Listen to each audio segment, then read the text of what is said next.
Tokens. इस video में हम टोकन्स के बारे में पढ़ेंगे।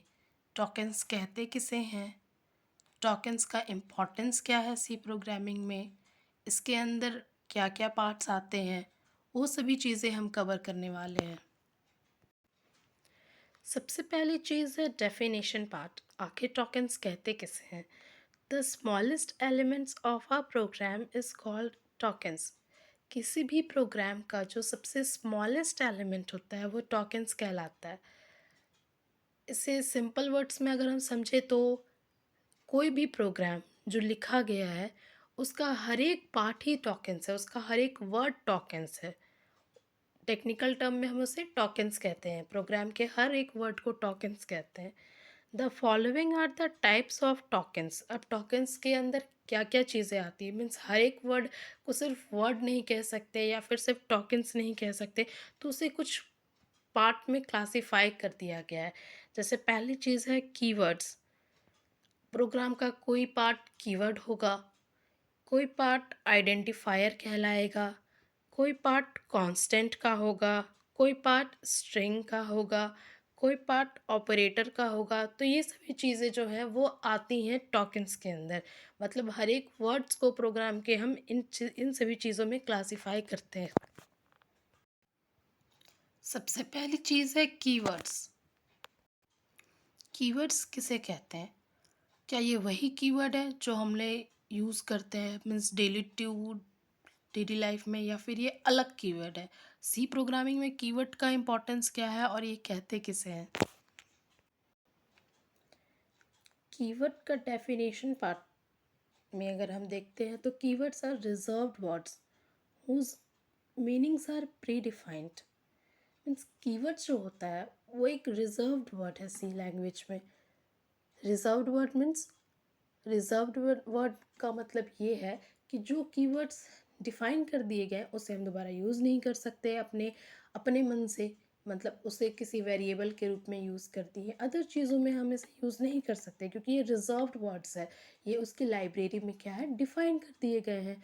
तो जो चीज़ें प्री डिफाइंड हो उन्हें हम कैसे अपने मन से यूज़ कर सकते हैं? उन्हें जहाँ ज़रूरत है, जहाँ पे उसका मीनिंग डिफाइन किया गया है वहाँ पे इसे यूज़ करते हैं।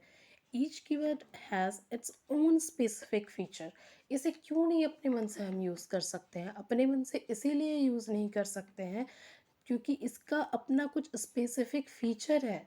तो अगर जहाँ पे उस फीचर की ज़रूरत है उस वर्ड को वहीं पे यूज़ किया जाएगा। ऐसा तो है नहीं कि हमें जहाँ भी मन करे उस फीचर को लगा दिया। फॉर एग्ज़ाम्पल फोर लूप की ज़रूरत ही नहीं है, फोर लूप चलाए जा रहे हैं, अपने मन से कहीं भी फोर लिख दिए, तो ऐसे नहीं चलता है। तो ये क्या है, कीवर्ड का अपना एक स्पेसिफिक फीचर भी होता है। और सी लैंग्वेज में 32 कीवर्ड्स डिफाइन किए होते हैं। टोटल 32 कीवर्ड्स सी लैंग्वेज में है। जैसे फोर, वाइल, डू, ब्रेक, ये सभी कीवर्ड्स के अंदर आते हैं। By convention all keywords must be written in lower case letters. मतलब हमारी सुविधा हो इसके लिए सभी कीवर्ड्स को लोअर केस लेटर में यानी स्मॉल लेटर्स में लिखा गया। ऐसा नहीं कि कोई मतलब अपर केस में है, कोई लेटर कैपिटल है, कोई स्मॉल है, ऐसा नहीं। सभी जितने भी कीवर्ड्स होते हैं आप इसे ऐसे भी पहचान सकते हैं कि सभी स्मॉल में ही लिखे हुए हैं।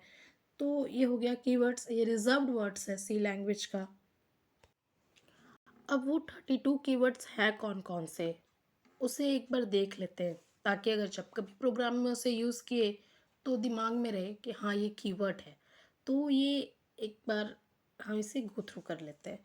तो ये क्या है, auto, break, case, char, continue, do, default, const, ये सभी एक कीवर्ड्स हुए। Double, else, enum, extern, for, if, goto, float, int, long, register, return, signed, static, size of, short, struct, switch, typedef, union, void, while, volatile, unsigned, ये सभी reserved words हैं सी के और इन्हें हम कीवर्ड्स कहते हैं। कीवर्ड्स तो हमने देख लिया, बट ये आइडेंटिफायर्स जो टोकन्स के अंदर आ रहा है, मतलब आइडेंटिफायर किसे कहते हैं? एक नया वर्ड है, तो देखते हैं। Identifiers, as the name suggests, helps us to identify data and other objects in the program. Identifier किसे कहते हैं? तो आइडेंटिफायर का मतलब ये होता है कि ये किसी, जैसे कि नेम से इसके पता चल रहा है कि ये किसी डेटा और दूसरे ऑब्जेक्ट्स को प्रोग्राम में आइडेंटिफाई करने का काम करता है। मीन्स अगर हमें किसी चीज़ को अपने मन से डालना है तो हम डाल सकते हैं आइडेंटिफायर के अंदर, क्योंकि ये आइडेंटिफायर ही ऐसा चीज़ है जिससे हम किसी चीज़ को आइडेंटिफाई कर सकते हैं कि हाँ, ये इस डेटा का नाम है, ये इस ऐसा नाम है तो ऐसा काम कर रहा होगा, ऐसा ऑब्जेक्ट का नाम है तो ऐसा काम कर रहा होगा, शायद मतलब अपने मन से जो भी हम प्रोग्राम में ऐड कर रहे हैं वो आइडेंटिफायर के पार्ट्स के अंदर ही आ रहा है। Identifiers are basically the names given to program elements such as variables, arrays and functions. Identifiers जो होते हैं वो बेसिकली एक नाम होता है जो हम खुद तय करते हैं, किसी वेरिएबल का, किसी एरे का या फिर फंक्शन का। Identifier may consist of an alphabet, digit और an underscore. आइडेंटिफायर के अंदर कोई अल्फ़ाबेट आ सकता है, मतलब ABCD कुछ भी हम लिख सकते हैं, कोई डिजिट यूज़ कर सकते हैं, 1 2 3 कुछ भी यूज़ कर सकते हैं, और अंडरस्कोर कैरेक्टर को यूज़ कर सकते हैं। तो ये आइडेंटिफायर जो है वो यूज़र के द्वारा दिया जाता है, ये किसी का कोई रिजर्व्ड वर्ड नहीं हुआ, जैसे हमने कीवर्ड में देखा। तो ये रिजर्व्ड वर्ड नहीं है, ये जो भी वेरिएबल हम लोग यूज़ करते हैं, जो भी चीज़ें यूज़र दे रहा है वो आइडेंटिफायर है। Rules for forming identifier names, क्योंकि ये यूज़र तय कर रहा है कि किसी वेरिएबल का नाम क्या होगा, लेकिन वो सी लैंग्वेज पे तय कर रहा है, तो उसके कुछ रूल्स के अकॉर्डिंग करेगा। मीन्स हम किसी रूल्स के अंदर रह करके किसी वेरिएबल का नाम दे सकते हैं, किसी फंक्शन या एरे का नाम दे तय कर सकते हैं। तो वो रूल्स क्या है वो देखते हैं। पहला रूल ये कहता है कि it can not include any special characters और punctuation marks like hash, at the rate, except the underscore. मतलब अंडरस्कोर के अलावा अगर कोई भी स्पेशल कैरेक्टर से हम किसी वेरिएबल का नाम स्टार्ट करना चाहते हैं या कहीं भी उसे यूज़ कर रहे हैं बीच में, लास्ट में, तो ये परमिट नहीं है आइडेंटिफायर के साथ। दूसरा रूल ये कहता है कि there can not be two successive underscores. Means अगर हम अंडरस्कोर यूज़ भी कर रहे हैं तो ऐसा नहीं कि लगातार हम दो अंडरस्कोर यूज़ कर सकते हैं, ये भी परमिट नहीं है आइडेंटिफायर के साथ। Keywords can not be used as identifiers. जो कीवर्ड्स प्री डिफाइंड है उसे हम अपने वेरिएबल के नेम के साथ यूज़ नहीं कर सकते। कीवर्ड्स कभी भी आइडेंटिफायर नहीं बन सकता। केस सेंसिटिव, केस सेंसिटिव कहने का मतलब ये है कि अगर किसी वेरिएबल को हमने डिक्लेयर किया है स्मॉल ए, फॉर एग्जांपल अगर कोई वेरिएबल स्मॉल ए है तो वो अलग वेरिएबल है, और अगर हम डिक्लेयर कर रहे हैं कैपिटल ए तो वो अलग वेरिएबल है, क्योंकि आइडेंटिफायर हमेशा केस सेंसिटिव होता है।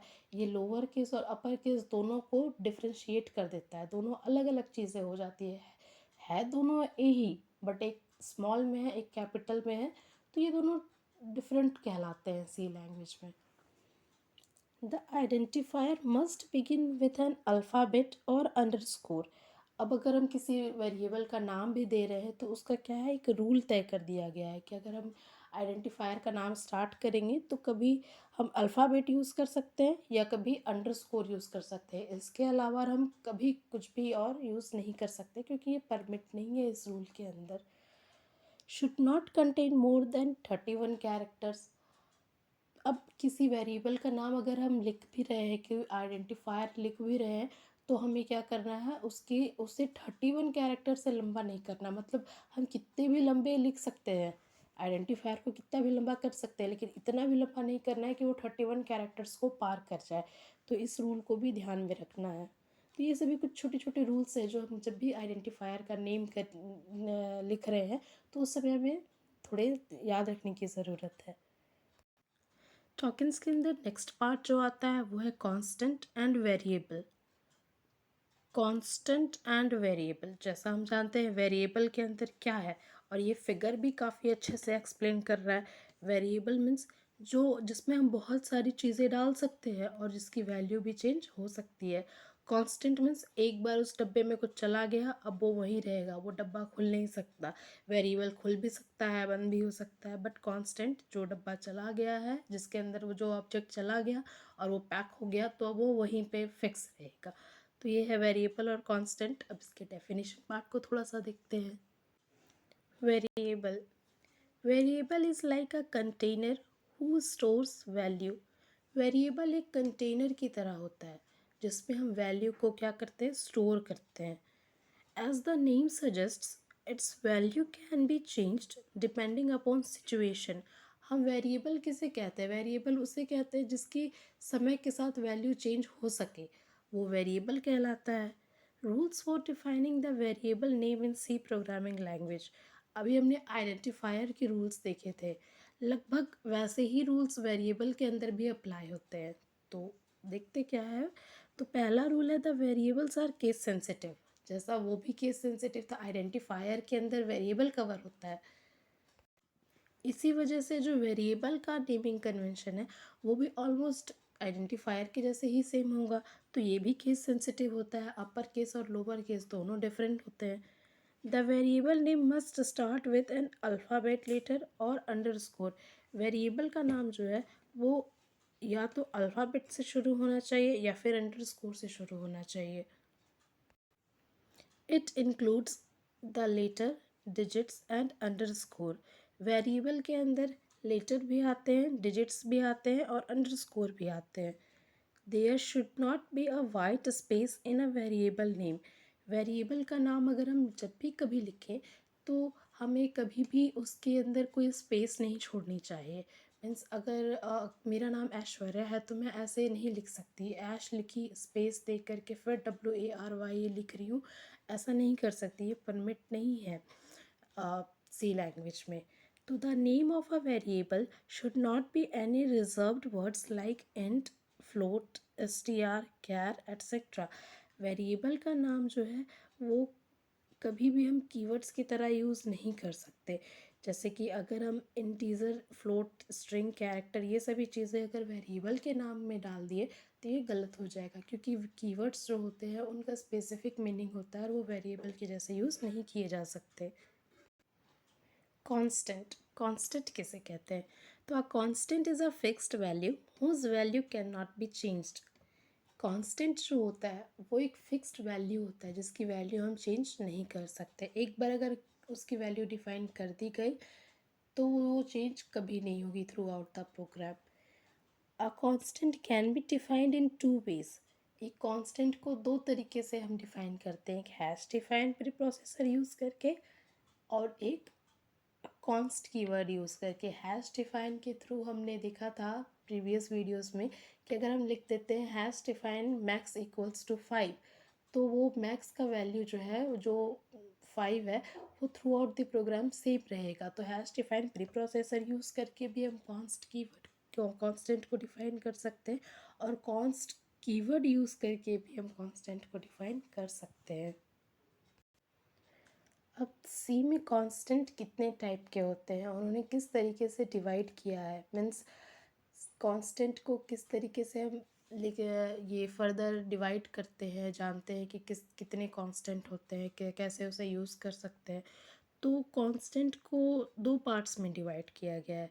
कांस्टेंट दो तरीके के हो सकते हैं, या तो वो न्यूमेरिक कांस्टेंट हो सकता है या फिर वो कैरेक्टर कांस्टेंट हो सकता है। न्यूमेरिक कांस्टेंट भी फर्दर दो पार्ट्स में डिवाइडेड है, एक है इंटीजर कांस्टेंट, एक है रियल कांस्टेंट। इंटीजर कांस्टेंट के अंदर जितने भी इंटीजर नंबर आते हैं, पॉजिटिव नेगेटिव वो सभी आते हैं। रियल कांस्टेंट के अंदर जितने भी फ्लोटिंग पॉइंट नंबर्स हो गए वो सभी आते हैं। और फिर फर्दर कैरेक्टर कांस्टेंट देखते हैं। तो कैरेक्टर कांस्टेंट को तीन पार्ट्स में डिवाइड किया गया है, single character constant, backslash constant और string constant. Single character means ABCD, जो भी सिंगल कैरेक्टर होता है वो सभी सिंगल कैरेक्टर कांस्टेंट हो गया। बैकस्लैश कांस्टेंट जो सभी बैकस्लैश यूज़ करके लिखे जाए वो सभी बैकस्लैश कांस्टेंट कहलाते हैं। स्ट्रिंग कांस्टेंट, स्ट्रिंग का कॉन्सेप्ट हम आगे देखेंगे।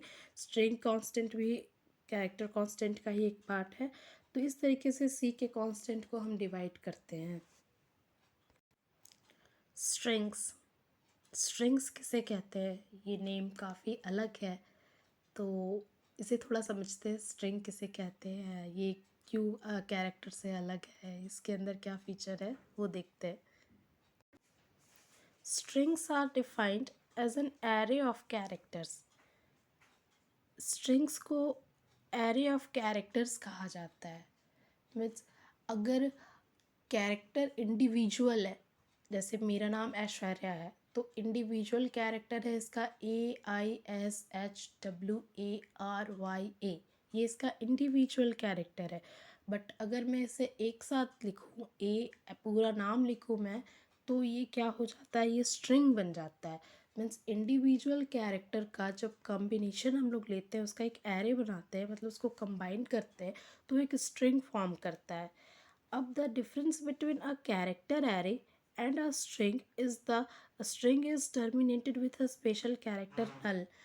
एक अब हम अब एरे भी बना सकते हैं, मीन्स हम इंडिविजुअली किसी स्टोर कर सकते हैं एरे में एक इंडिविजुअल कैरेक्टर्स को AISHWARYA इस तरीके से भी स्टोर कर सकते हैं, और ऐश्वर्या भी स्टोर कर सकते हैं।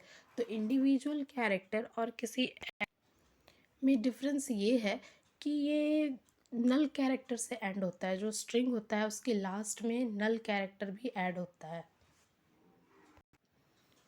इस वीडियो में हमने टोकन्स के सभी पार्ट्स को कवर किए। मीन्स टोकन्स का डेफिनेशन पार्ट क्या होता है, और टोकन्स के अंदर जो भी चीज़ें आती हैं उन सभी चीज़ों को देखा। एक चीज़ जो रह गई वो है ऑपरेटर पार्ट। ऑपरेटर पार्ट हम नेक्स्ट वीडियो में देखेंगे, क्योंकि ये काफ़ी लंबी टॉपिक है इसीलिए, और ऑपरेटर काफ़ी इम्पॉर्टेंट टॉपिक है, तो उसे हम नेक्स्ट वीडियो में देखेंगे। और अगर आपको ये वीडियो यूज़फुल लगी हो और अच्छी लगी हो, तो आप इसे लाइक करें, शेयर करें और सब्सक्राइब करें। Thanks for watching.